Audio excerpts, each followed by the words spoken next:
Yeah, we are back into the Buck With Me podcast with Q45. Yeah, man. Straight from Jacksonville, one of the best DJs. That's my personal friend. I love this dude. Yeah. We were just talking about, his favorite 3 artists that he's met at Rap City, 106.4 BT. Yeah. And he was saying something about Fat Joe. Fat Joe, for one thing, I think Fat Joe is one of the most selfless human beings I've ever met. He's a guy that sees somebody with talent and goes, how can I put them in a better position to win? He has always been like that. And in our game, it's not, that's not something you see a lot. Because somebody will see somebody with some talent. I can't let him get too powerful, because then it's gonna dim my light. But Fat Joe has just never been that guy. It's wild, bro. Like how he is. Like he's such a gem, such a 1 in a million human being. And that's just genuinely saying that about Joe. Not for anything, but we did a lot of shows with him on Rap City that were iconic. But one story that sticks out with me with Fat Joe is true story. DJ Khaled, shout out to Khaled. Everybody does that. Isn't that funny how whenever you mention somebody, you gotta give them a shout, but you're giving them a shout when you mention them, but you gotta go shout to Khaled. Or, whoever, shout to blah, blah, blah, blah, blah. Like, and you mention them, but then you gotta give them a shout. You're telling the story, you're dropping their name anyways. Yeah, but we do that, right? I just caught myself, right? This is nuts. Anyway, Buck With Me podcast. This is what we do. So I'm at Khaled's birthday party. It's a true story. I'm at Khaled's birthday party, and it's me. I forgot who was with me. Somebody was with me, and it's a true story. So when you come into, was it Live?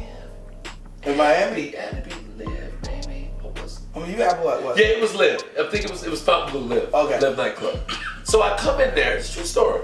So imagine, like, there's a stage. You gotta walk, of course, on the stage. You get it. Okay. Yeah. It's Fat Joe and 40 Puerto Ricans.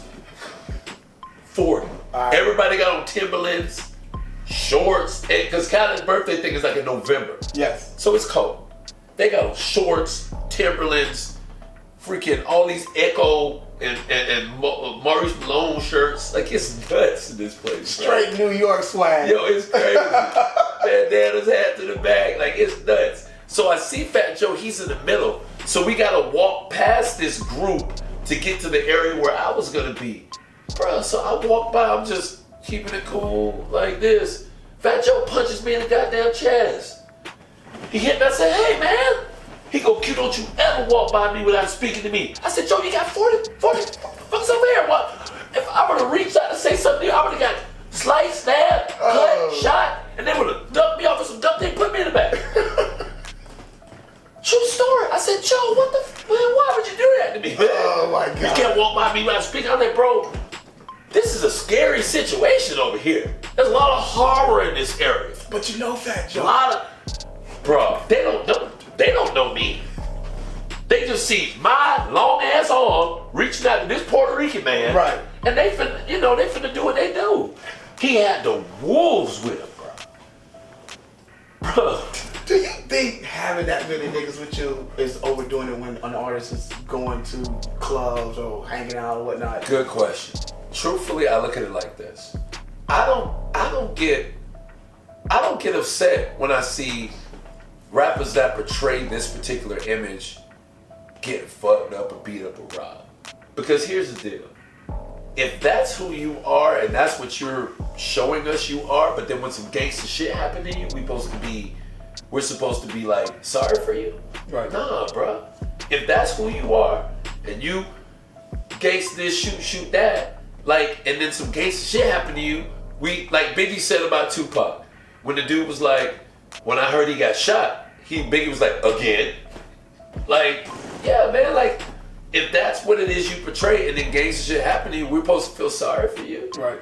I don't agree with that. I think if you're in that lifestyle and that's how you doing it, how you moving, some bad shit happens, like, you took a loss on that one, then you got to rebound and keep going forward. So if that's what you portray and you got 40 people with you, then I guess that's what you got to have, because apparently the kind of pressure would require 40 people to handle some business. That's my opinion.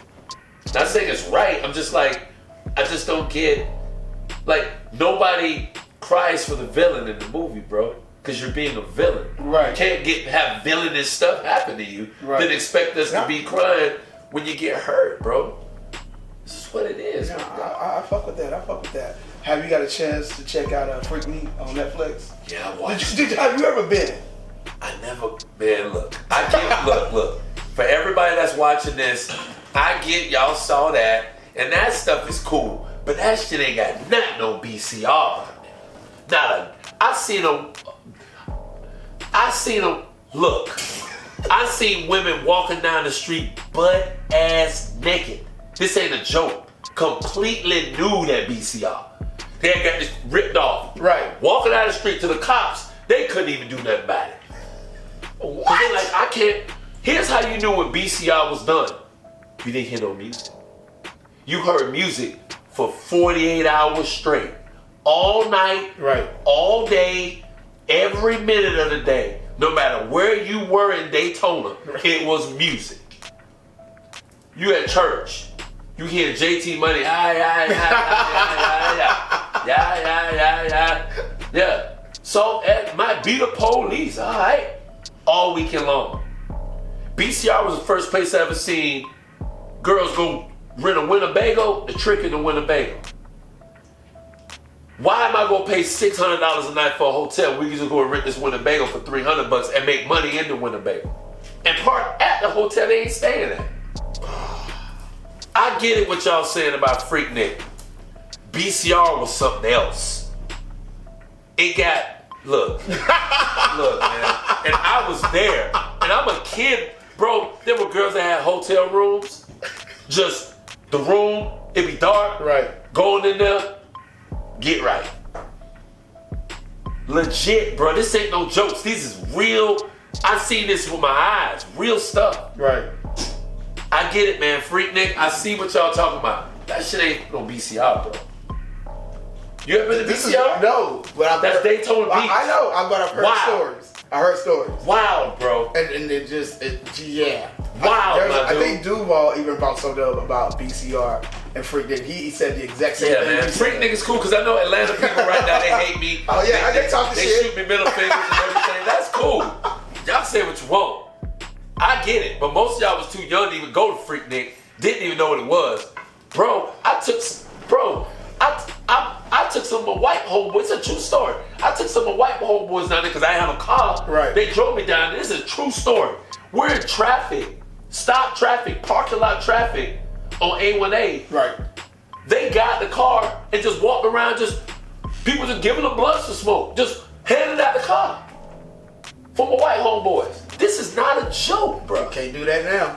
They left, yeah, you can. Bro, we left the car, went down to the Adams Mart, walked from the Waffle House to the Adams Mart, came back like an hour later, car's still there. It's still there. The car was still there. It's still there.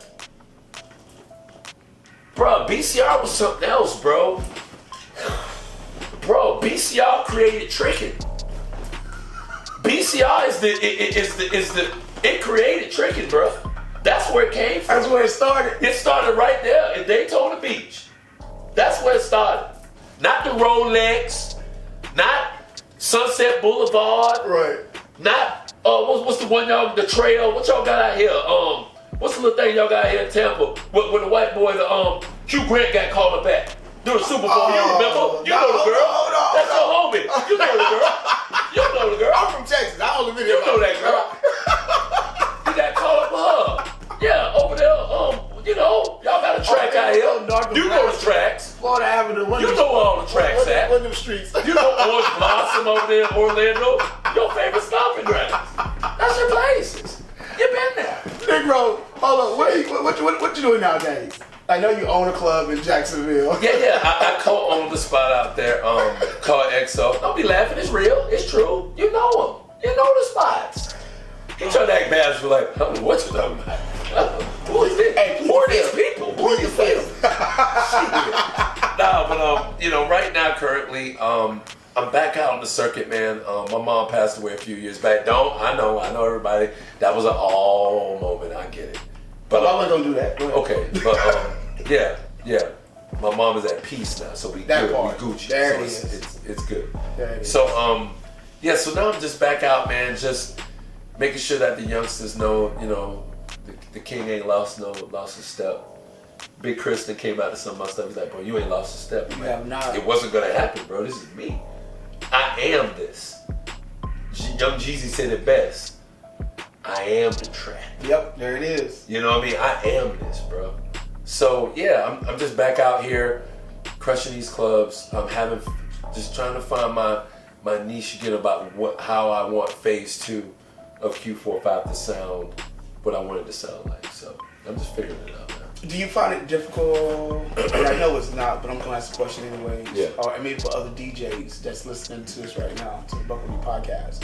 When you travel to other cities, do you freestyle or do you have like an idea of what you're going to play at these other cities and other states? We talked about that.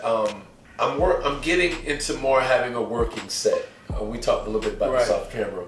Following in the blueprint of the Kid Capri's, the Jazzy Jeffs of the world, having a blueprint and a working set is just like when you go to Universal Studios. Mm-hmm. You get on the ride, it blows up, things happen, blah, blah, blah, blah, blah. When you pass through, it all rewinds and puts itself back together again.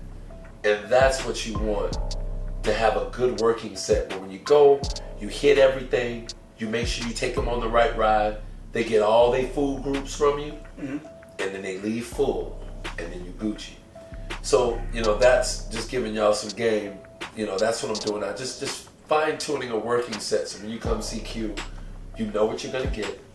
You know what the party's going to be like. Versus I'm just kind of freestyling, which I do well. But, you know, I don't want to do that anymore. I want to, you know, just like any music artist. I want to, like, when you go see Michael Jackson, he got to do Don't Stop Till You Get Enough. Like, you want to hear him do that. So I'm just getting a working set together now, and trying to move away from all the freestyle stuff. Gotcha. More of an artist type of flow. Being that you've been a G at this game, man, in the music game, DJing, what would be your recommendation on how an artist should approach you about their new music? Yeah, just don't come around me. Just don't come around me. No. I am not Diddy. That's not what I do. That's not what I do anymore. I'm fucking with y'all. I know. I just think it's funny. Motherfuckers look like, dang, dead serious. No, this is what honestly, truthfully, man, like, you know, they don't need me for this anymore. You have all these outlets, all these different media ways to get your music out. If you don't take the initiative to push your product and put some real energy behind it, then why should, you know, whoever do that? You know, I think what's happening that's been apparent in the rap game is that we get a lot of these artists that come out and these DJs do help them, right? And then they really make it, and then they forget. They don't go back and get with these DJs, give them a free show. They don't go back to these guys and go, you know what, my God, I'm just making up something. I'm doing Coachella. You come on out here and do a couple of dates with me. Like, they don't do that, bro. In our culture, it's like, man, whatever. Like, but I understand not everybody can go along for the ride. I get that. Right. But still, bro, like, these DJs are important. These young guys, I watch these kids, they idolize these rappers, bro. They idolize them to the point of they cut their hair like them, they grow their hair like these guys, they dress like them, they buy their merch, man. Like, I just feel like there's a responsibility when you have people that follow you that severely, bro. You have to care about them. It's just, I don't know, bro. I just look at it differently. I feel you. Before we close this thing out, Q45, I appreciate you for making time. I know for a fact we can talk. Because you got more stories, more true stories, and I cannot wait for your podcast to drop those stories. Yeah. I'm going to say this one question, and this is how we're going to end it off. Okay. If you had to choose between these three artists, which concert you like, fuck it, I'm just going to go to it. R. Kelly, Diddy, and I feel like I'm missing somebody. Or Kanye West. You just like, fuck it, all the drama they've had, fuck it, I'm going to go to that concert. R. Kelly. I know Diddy. Or Kanye. Wow, that's a good question. Are they, wait, so this is just them by themselves, no openers? Yeah, just them by themselves. Cause I think they all got a fucked up reputation right now. Shit, one is in jail, one might be going to jail, and the one just out here just saying fuck it. I probably do. I like Ye wife. I probably do Ye. Bro, you see his wife? Bro, she always naked. You see that girl? She bad, man. Hold up, is she white? Or she Australian? Just like that Asian girl off that Food Network. I like her too. Yeah, I'm an equal opportunity lender. Holla at your boy. Oh my God. But his wife is bad. You see? No, that bitch is bad. I got a good Kanye story too about how he tried me too. I got only Diddy and Kanye. It's the book with me, Pop. Man, this. Okay, hold on. Go ahead and drop the Kanye story, because now you can't. You just can't tease like that, bro. You're not. Come on. We'll do a part 2. I give you the Kanye story, man. We'll do part 2. I got Kanye story. We'll do part 2, man. What's your IG? DJQ45_ the King. Same thing for Facebook, Snapchat. What's the other things all the kids got? I don't know, Twitter. Nobody uses Twitter. I don't know. I'm just throwing media social links out there. Yeah. It's called X now, right? Yeah. How the hell does that make sense? Because it don't make sense. It don't make sense. No, make sure y'all follow them nigga homie right here, 45. Q45. The King. The King. Jacksonville Finest. Buck With Me podcast. We appreciate you. Till the next episode.